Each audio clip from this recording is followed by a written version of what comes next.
Hey, welcome to the Florida Masters Podcast. I'm John Barrett, your host. Hey, it's been a while. I'm super elated to be back. There were some things that happened in life that brought me away from the podcast for a little bit. No excuses, no excuses. But I'm back. You see, I got Netflix in the background, so I've been catching up on some Netflix. But yeah, I'm super grateful. I'm super happy to be back. I got a really good guest today. And his an interesting mindset to how he achieves success, and he achieves a lot. And I'm super grateful we take the time out to jump on the podcast. But before we get into that, we have admin tasks we have to do. Okay, I want everyone right now to like, comment, leave a review on whatever platform you're listening or watching the podcast. All right, it helps a lot. Let's continue to grow the podcast. This will be episode 38. 38 weeks. All right, 38 weeks of podcast. I know for a little bit I was doing like 2 a week and stuff like that. But 38 weeks. Okay, so I appreciate everyone listening. I appreciate the constant, downloads and the plays. So let's continue to grow the show. Okay. So the young man I have on the show today, his name is Cole Laya. He's a two-time NCAA champion, three-time All-American, and I coached him. I coached him for a good period of time, along with some other amazing coaches I was able to learn from. But he's a phenomenal young man from an interesting place with an even more interesting mindset.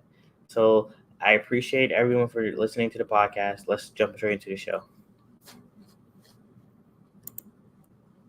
Cole Laya, How are you? how you doing?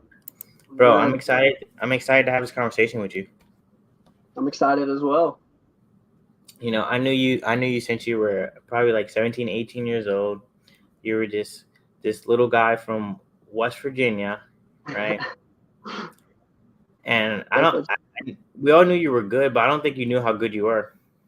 Yeah, I'd agree with that. I actually had a really awkward mindset at first. You had an awkward mindset, but you immediately came in and you started winning matches, right? Yeah, I And mean that is very true.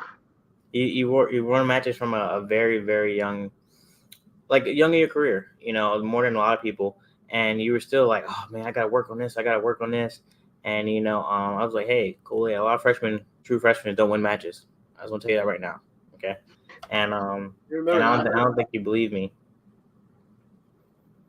I mean, at first I kind of had that like belief that was like, yeah, a lot of like I kind of see what he's saying because like you don't see a lot of true freshmen coming up and doing some of these things, but at the same time I was like, but I want to be different. I don't want to just be like another true freshman. I want to be one of them true freshmen to like always be known.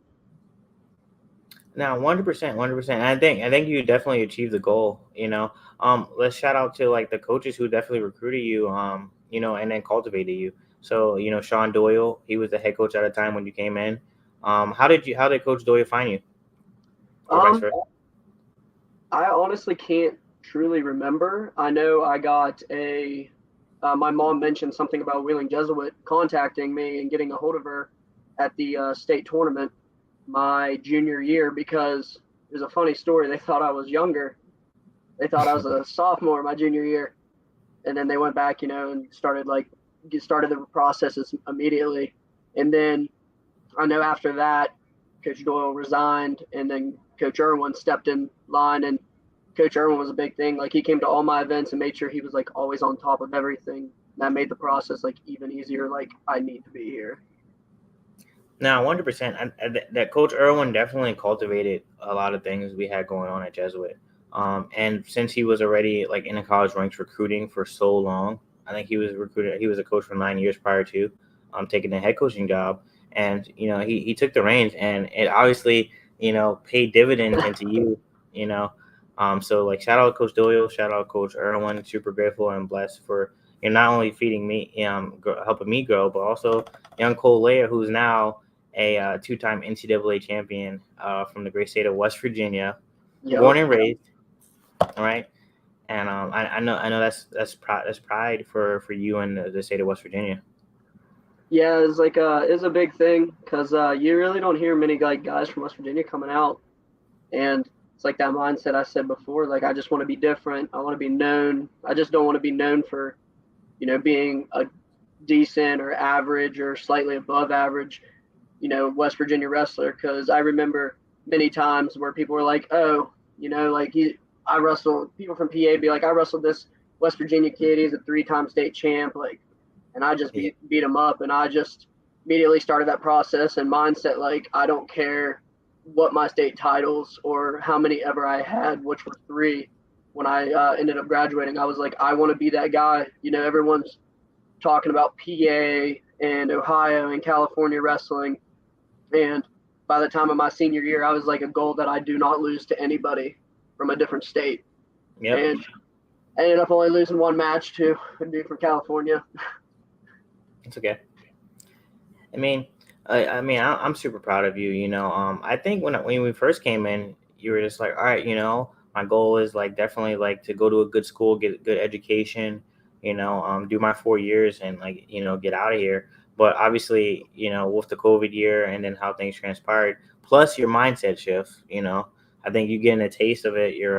Was it your sophomore year? You getting a taste, of what it was like the AA. You just got hungry and then leveled up completely. Yeah, I definitely know. Like when I walked in there, like I knew Nate Keaton, and I was like, "Gosh, everyone's been talking about this dude. Like I don't know." And then we went in and Yeah. scrapped one day, and I was like, "Well, like we're kind of on the same level. Like I think I can get there, but I'm gonna have to put in the extra work." So I like would go in late at night when I knew no one else would be there, go in and put in some extra work. And I know one guy that always came out was Brandon Tenney. He always came in late at night too and would work out with me and like help me develop my wrestling as much as I could. And then after me and Nate wrestled off, I remember Coach Irwin saying that match just looked terrible. You guys just looked like you rolled around and points just got randomly scored. And then that just made me like, it's like, okay, so I gotta work harder. Like I've worked hard, but now I need to even work harder, focus more on everything.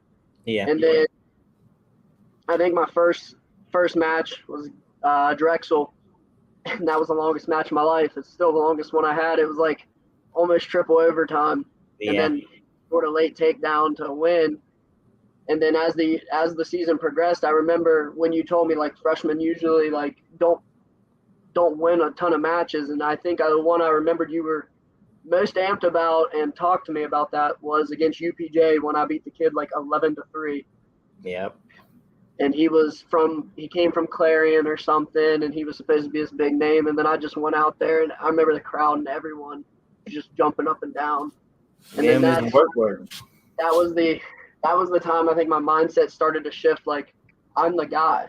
Yep. Like I can be that guy. Yeah, I think a huge part of like your success was your humility. Mm-hmm. Like a lot of guys, they have a little success and they kind of change, because you kind of have to have a different mindset here to be successful, right? Yeah. But you kept your humility. Like you could be walking down the street and no one know you won a national title the week before.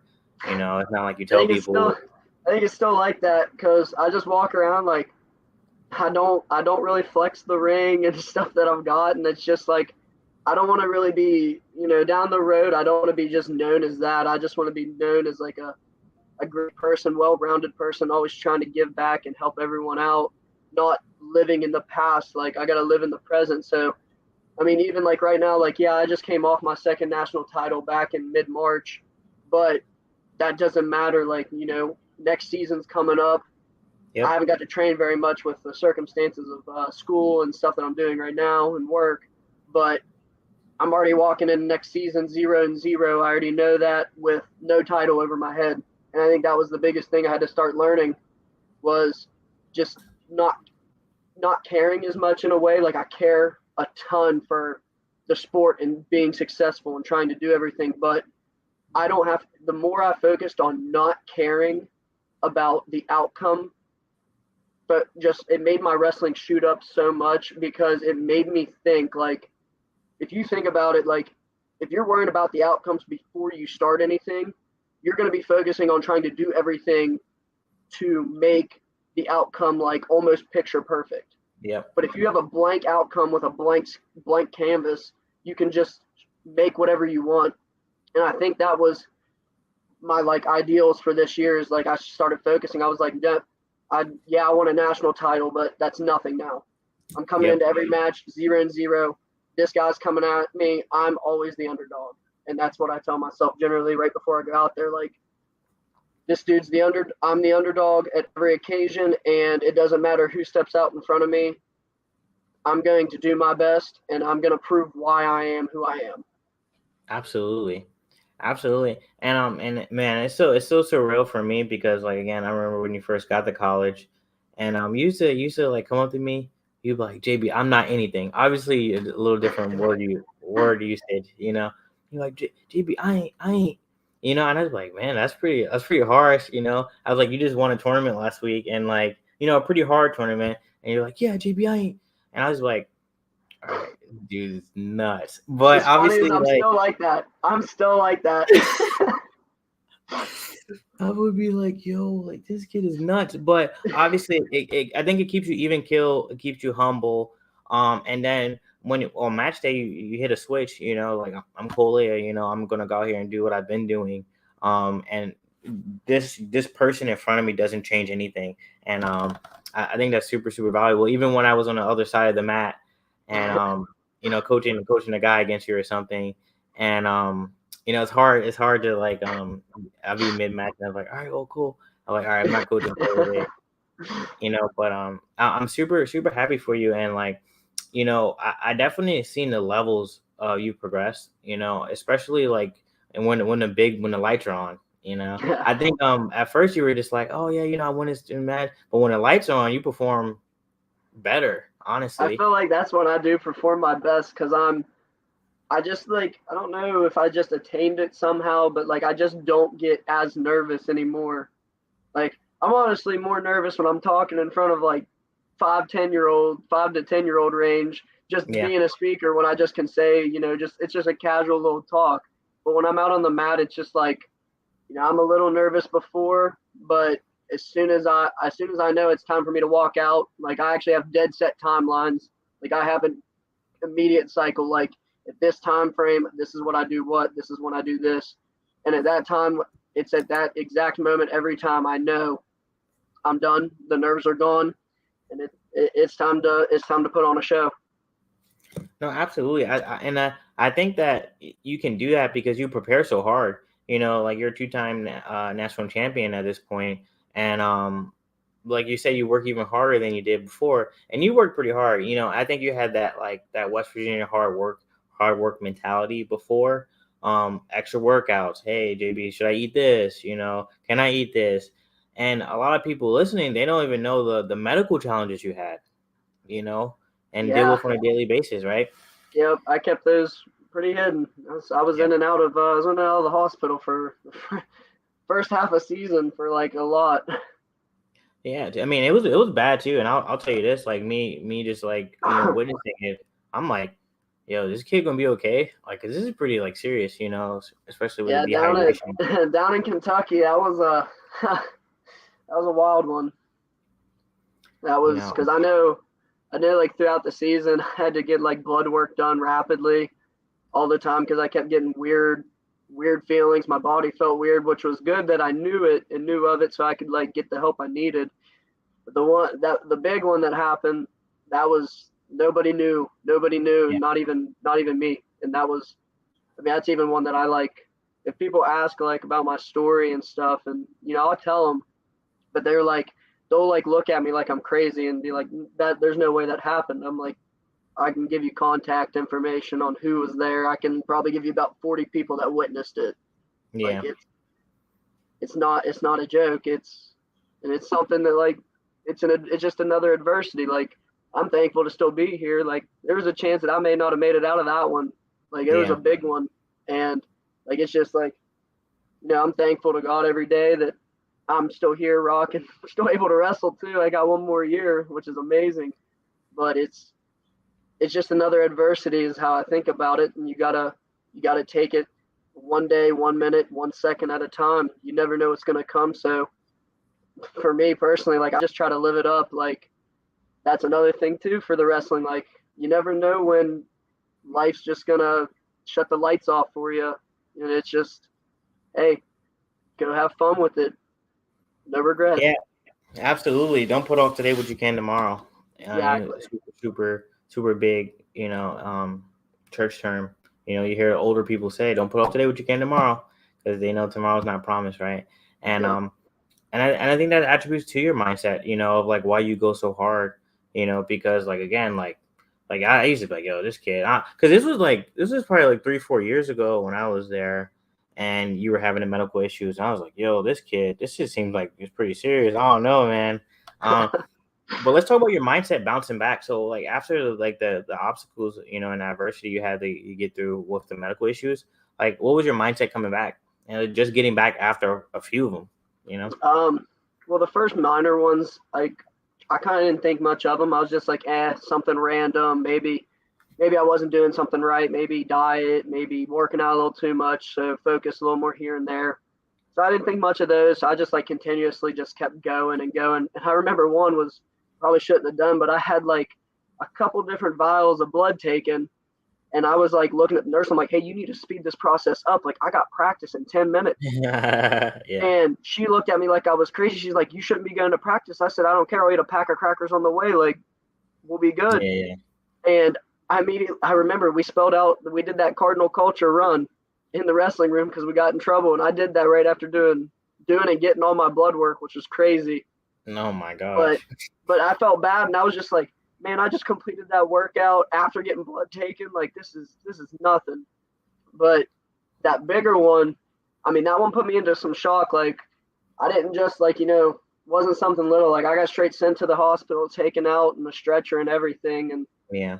had no clue. I had no clue what was going on. And there's like some time frame. There's a couple months there between that time frame that I really still don't remember. Like my first national tournament's still a little blurry because it's in that time frame.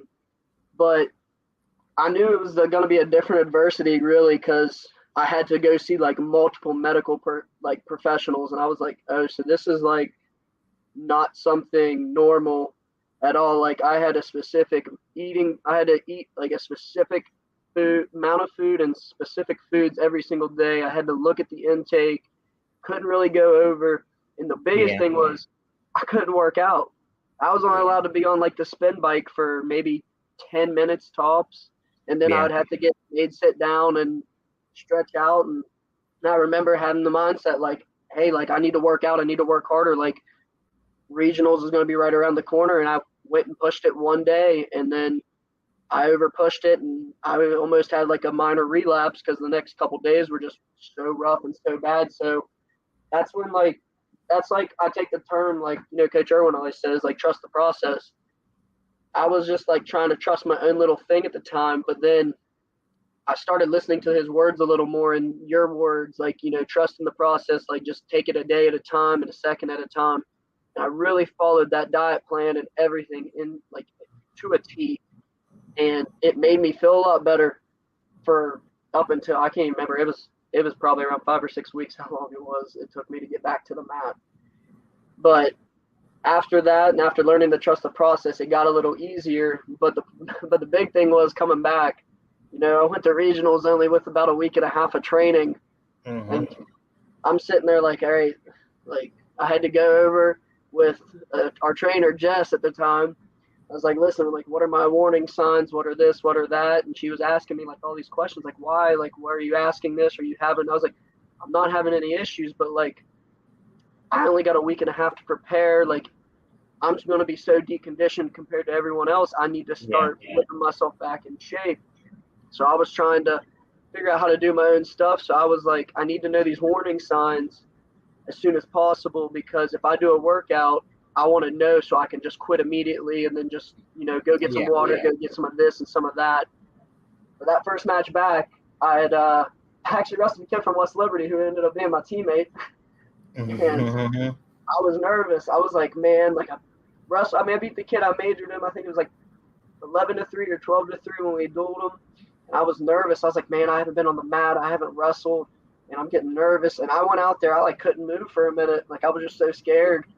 And then I ended up finally can't remember what it was. One of the coaches just said, just like let it free, be loose. And then I just opened up, and I think I ended up like majoring in tech, following everyone in the regional tournament that year. No, 100%. And when you gotta remember, Cole, like you're not one of the guys who was struggling with conditioning in general. You know, you're not one of those guys. So like I don't think like a lot of us were like worried about your conditioning. It was more about, hey, are you here and ready to do this? You know, and obviously you were. Yeah, I was. The beginning of that match, I was like, I couldn't move. I was like, I don't know about this. Like, can I even wrestle anymore? And then I just eventually opened up and felt free. I never felt And, tired though. I still don't. I still didn't understand that one. I was never tired. well, you're a hammer on top. That's why. That's true. I've gotten a little better since then. Oh gosh, I think I forgot the last regional I was at. Was it last year? Last Was year would have been the first time since the state tournament or since the national tournament, because good. 2020 we had regionals in Indianapolis, or at least West Lib did, and I think we hosted them for the past 2 years maybe. The Yeah, last one I went to was the one you. I mean, you obviously won it, but that was the last one I went to. So it was like probably like the year before last or something like that. No, no, no. yeah. I won. I didn't win in 2020, so it might have been last year's or the Okay. So yeah, so it might have year been last before. year then. Was it? Yeah, probably 2021. I think that's the one. Man, Because man. So 2019 would have been my freshman year. 2020 was the COVID year, and then right after. oh yeah. So Yeah, it yeah, was man. last year. I was like, man, this kid on top. Oh my gosh. And I got a little better since last year too. I mean, you're a dog, man. I'm super proud of you. You know, and obviously, like you still have the same mindset. So like after all the adversity, after everything you're going, like your mindset now, right? You go into the next season 0-0, right? Yep. What do you want to do? And then then we're gonna backtrack into your career because there was a pivotal point in your career where you could have did something else, and I want to talk about that. Okay. But 0-0 going into next year, it's your senior year, right? What do you want to do? What's your goals, and how do you goal set? All right. So this is gonna sound really weird because like I set my goals really weird and no one's understood them. So people might question it. If they want to question it, they can. And if you have questions, also ask me. I really wouldn't care. But I have really weird goals. Like my first goal isn't even about wrestling. Like my first match, my first goal is to like make the weight cert. Get prepared. That's the first Hmm. goal. Then the second goal is, you know, wrestle great your first match. Are you prepared? Can you do all that? And it's just like simple goals like that. Like I really don't focus any goals past like the present. Like if it's Yeah, not in front of me yet, then I really won't focus on it. But I do have, like they're the big if statements that people usually just say to avoid. Like I use those religiously talking about like success, but I bold my ifs when I write them down because it's like that's a possibility, but I want to make that the true outcome. So okay. I'll highlight them and I'll bold them. I'll write them in Sharpie and stuff like that. So Can you give once an you get example? down the line, it's coming up to regionals. The first goal there is make weight. Like there's no other excuse. Like you can't wrestle if you don't make weight. So first goal is to make weight. Yep. Next goal after that is to hydrate, refuel, get feeling good. That's goal 2. And mixed with goal 2 is like have a good warm up, but do the warm ups that I like. Yeah, yeah. Goal 3 then just leads to the first match, and then the overall outcome of that whole goal set, because mine are like double goals, so it's like the big goal with minor goals on the inside. The overall goal is place a regionals high enough to go to nationals. It's a weird mindset, but it's like Wow. nothing's promised. Yeah, So yeah. I mean, even per se that I was the greatest in the world, which I'm not at the time, could possibly be. Who knows? Maybe not. But it's just like that. Like even if you're the best in the world, you're never guaranteed. You could get sick and just lose like drastically. Yeah, yeah. Like, it's just little things like that. So it's like taking care of your body, taking care of nutrition, just everything, making sure everything is ideally perfect, 100%. But ideally, how we always say it, like 75% your key for the end of season. Body feel Yep. good and everything. So once that goal's set, and then it's like move to nationals, same thing, make weight, nutrition, get everything set, and it's like be ready for your first match, and then just let it fly. Man, that's phenomenal. I haven't heard many people take a take on goals like that. Everyone has their overarching goals, and if you fall somewhere close to it, you're like, okay, like, and you're kind of disappointed because that's your outcome, right? Your outcome, hey, I'm a hit national champion, and you place fifth, and then you're sad, as opposed to like, man, your goals are like work towards the bigger goal, though. That's phenomenal. Yeah, because it's just like I've always viewed it as like nothing's ever guaranteed in life. So I got to take it each task at a time. And if I can almost hit each goal at like B plus average, so like between 80 to 85% and above, then I'm going to end up reaching my goals, but I got to continuously hit each goal as perfect as possible. Oh, that's incredible. And like your goal setting is incredible. That's probably why you had an outstanding career. That's incredible, Cole. That's a jewel. That's a jewel for everyone listening. And then, kind of shifting back to your earlier point in your career, you were at Wheeling Jesuit, right? And now you're at West Liberty. Obviously a seamless transition because your head coach Danny Irwin, is an amazing coach, you know. But when the old program ended and it was time to pick a new home, what led you to West Liberty, and were you trying to go anywhere else? Um, it was a really hard process actually. Like at first I genuinely didn't know if I was actually going to want to go back to college. Like I actually had like a mindset that like, hey, I'm just going to go to the oil field or something, get a Yeah, construction job, make some good money, and then figure out what I want to do. And then, after some thinking and just sitting down like with my own thoughts and stuff, I was like, well, yeah, I'm probably not going to want to go back to college, and I know what that percentage rate is. Like, yeah, it's not gonna be ideal at the end of the day. So let's start looking at colleges. And uh, I had a large handful of colleges actually look at me, which was really different compared to my senior year because yeah, I was just this West Virginia kid. I didn't really go to many big national tournaments. Like I went to Virginia Beach Nationals. That's kind of really about it. And then I got all these other ones, coming in from all the way from D1 all the way to NAIA, and I was like, I mean, probably hundreds of schools, and I was just shocked. I was just like having emails come in all day, every day, and I was like, I don't know what to do. yeah, So then, I'm talking to coaches left and right. Uh, like some of the big ones, like I had offer from Ohio State. I had contact from Penn State at one point. Just a bunch of different like big name schools, but you know, Ohio, some of them bigger schools like Ohio State offered me a small scholarship, and I was like, like I kind of know what I'm worth here, yeah, and like there's a possibility I won't start there, and I really don't feel like going into major debt. And then it took me back. Was like started thinking I had all these D1s written down, and like my top like I made a top list out of 10. I think out of like the 10, there was like a top like 5 to 7 on that list that were like D1, like North Dakota State, Ohio State, South Dakota State, American University, and that's like four yeah, of them right there. And I was like, I'm going D1 because like me and Ty Warner had talked about it.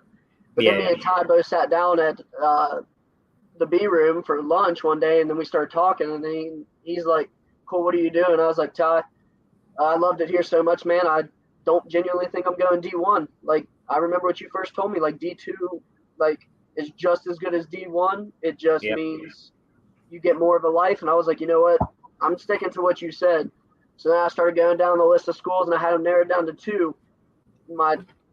My last actual resort on my list was like West Lib because I like genuinely didn't like it all that much, and I was like, man, I hate West Lib just because they were our rivals. We yeah, didn't right. know what to do. I was like, nah, I'm not going to West Lib. Well, then Coach Irwin went to West Lib, and I was like, well, maybe I'll Yeah, do it.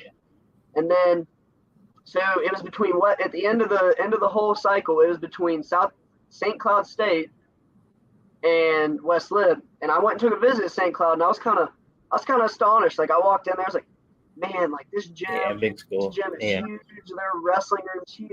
They had an amazing training. I saw an underwater bike, and I thought I lost my mind for the training. I was like, dude, they I had ain't an never seen underwater one of bike. these before. What is this?